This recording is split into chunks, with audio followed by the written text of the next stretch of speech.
Sigachi factory ప్రమాదంలో ఒక విచిత్రమైనటువంటి ట్విస్ట్ ఏంటంటే, మొన్న రేవంత్ రెడ్డి వెళ్ళినటువంటి సందర్భంలో యాజమాన్యం కనబడలేదన్నటువంటిది ఆగ్రహం వ్యక్తం చేయడం అది చూసాం.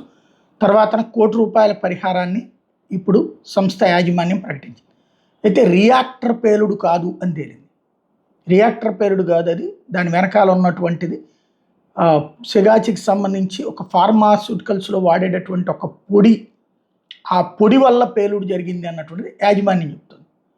పొడితో పేలుడు జరిగేటట్టయితే దానికి తగినట్టు ముందు జాగ్రత్త చర్యలు తీసుకోవాలి. ఏకంగా భవనాలే కూలిపోయి 38 మంది ప్రాణాలు కోల్పోయి ఆ చుట్టుపక్కల ప్రాంతాలంతా దారుణమైనటువంటి సిచ్యుయేషన్ వచ్చేటటువంటి స్థాయిలో గందరగోళం చోటు చేసుకోవడం అనేది ఇక్కడ కీలకమైనటువంటి అంశం. ఇప్పుడు దాని మీదన శాస్త్రవేత్తలతో, 3 శాస్త్రవేత్తలతో కూడిన కమిటీ వేసింది ప్రభుత్వం. వాళ్ళు తేల్చాలి. 2 నెలల పాటు కంపెనీ మూసివేస్తారు. ఇప్పుడు అందులో పనిచేసే ఉద్యోగులు 2 నెలల జీతాలు ఇస్తారా లేదా అన్నది ఒక సమస్య. వీళ్ళందరికీ డబ్బులు ఇచ్చి ఇప్పుడు పరిహారం ప్లస్ ఆ సంస్థని నడపడానికి తగ్గట్టుగా ఆర్థిక స్తోమత ఉందా లేదా అన్నటువంటిది మరొక అంశం. ఉంది అంటారు, ఉంటే నో ప్రాబ్లం, లేదు అంటే ఇబ్బంది తలెత్తుతుంది. కాకపోతే ఓవరాల్గా ఈ ప్రమాదం నేర్పుతున్నటువంటి పాఠం ఏంటంటే, సంస్థలు అంటే పరిశ్రమల చుట్టుపక్కల ప్రాంతాల్లో ఇళ్ళు ఉండటం మంచిది కాదు. నెంబర్ 1. పరిశ్రమల దగ్గరన సేఫ్టీ మెజర్స్ అన్నటువంటిది ఎన్ని తీసుకున్నా ఏదో ఒకటి జరుగుతూనే ఉంటుంది. పరిశ్రమల్లో ఉన్నటువంటి కార్మికుల యొక్క ప్రాణాలని పణంగా పెట్టాల్సి వస్తుంది.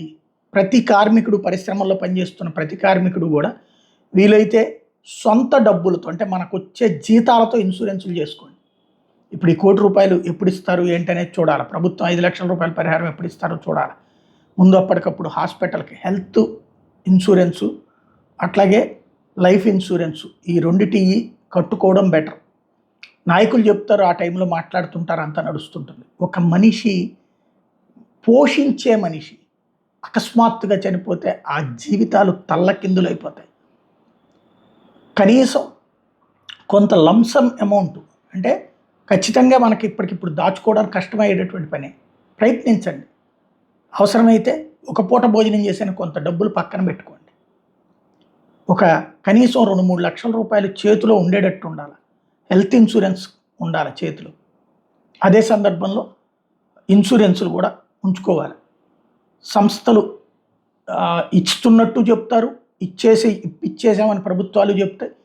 అందులో 70% నిజం ఉండొచ్చు, 30% సఫర్ అవుతారు.